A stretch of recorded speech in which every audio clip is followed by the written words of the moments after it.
पिछले 38-40 घंटों से टंकी पर चढ़े हुए हैं और ऐसे में सबसे बड़ी बात यह है कि शासन प्रशासन नाम की कोई चीज़ अगर है तो उन लोगों को शासन प्रशासन को उनसे संपर्क करना चाहिए, बात करनी चाहिए। ये जो मेडिकल डिपार्टमेंट है, हेल्थ डिपार्टमेंट है, हेल्थ डिपार्टमेंट के लोगों को इसमें बातचीत करनी चाहिए और इसका समाधान कारक कुछ हल निकालना चाहिए। पर सरकार की मंशा ही नहीं दिखती कि सरकार इस प्रकार कोई समाधान निकालने के लिए सोच रही है। ये ज़्यादा दुर्भाग्यपूर्ण है।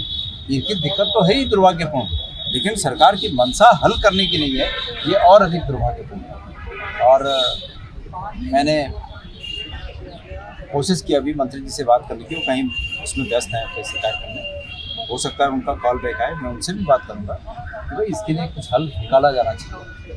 मेरी दृष्टि में इनकी मांग ये है कि बार बार नियम परिवर्तन करने से, क्योंकि ये डिपार्टमेंट धन सिंह रावत जी के पास रहा और धन सिंह रावत ने समय समय पर अपने हित में डिपार्टमेंट में नियम बदल किए।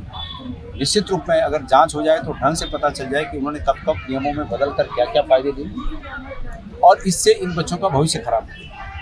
ये बच्चे अपने भविष्य के प्रति आशंकित हैं और इनका ये कहना है कि अगर जिस पैटर्न पे स्टार्ट में था उस पैटर्न पे हम रहते तो आज हम भी सेवा।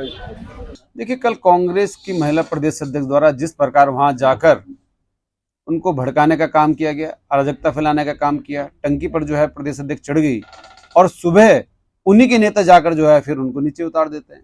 तो ये दिखाता है, ये स्पष्ट दर्शाता है कि ये सारी जो है साजिश कांग्रेस की है और कांग्रेस बाज नहीं आ रही है। लगातार इस प्रदेश में साजिशें रच रही है, पर्दाफाश हो रहा है, उनका झूठ का नकाब उतर रहा है और जनता के सामने किरकिरी हो रही है। लेकिन कांग्रेस एन केन प्रकरण किसी भी प्रकार से इस प्रदेश की सत्ता हथियाने के लिए इस प्रकार के हथकंडे अपना रही है। तिलक राज भेड़ का प्रकरण आपने देखा, उनके बेटे ने जो अपने ऊपर ही हमला करवाया, बाद में माफी मांगनी पड़ी।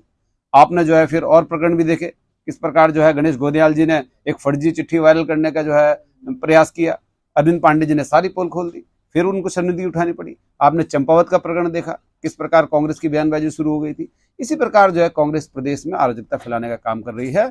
लेकिन इस प्रदेश की जनता भली भांति जानती है कि कांग्रेस केवल और केवल झूठे हथकंडे और इस प्रकार की अफवाहें फैलाकर अराजकता फैलाना चाहती है और कुछ नहीं। शासन प्रशासन ने अभी तक कोई सुध-बुध यहाँ पे नहीं ली है और उन लोगों की तबीयत भी रात को ख़राब हुई थी। हमारे द्वारा इंजेक्शन मंगाया गया था और रात को इंजेक्शन ही ऊपर लगाया गया था और सुबह भी टैबलेट हमारे द्वारा उनको दी जा रही थी, लेकिन शासन प्रशासन ने मना कर दिया।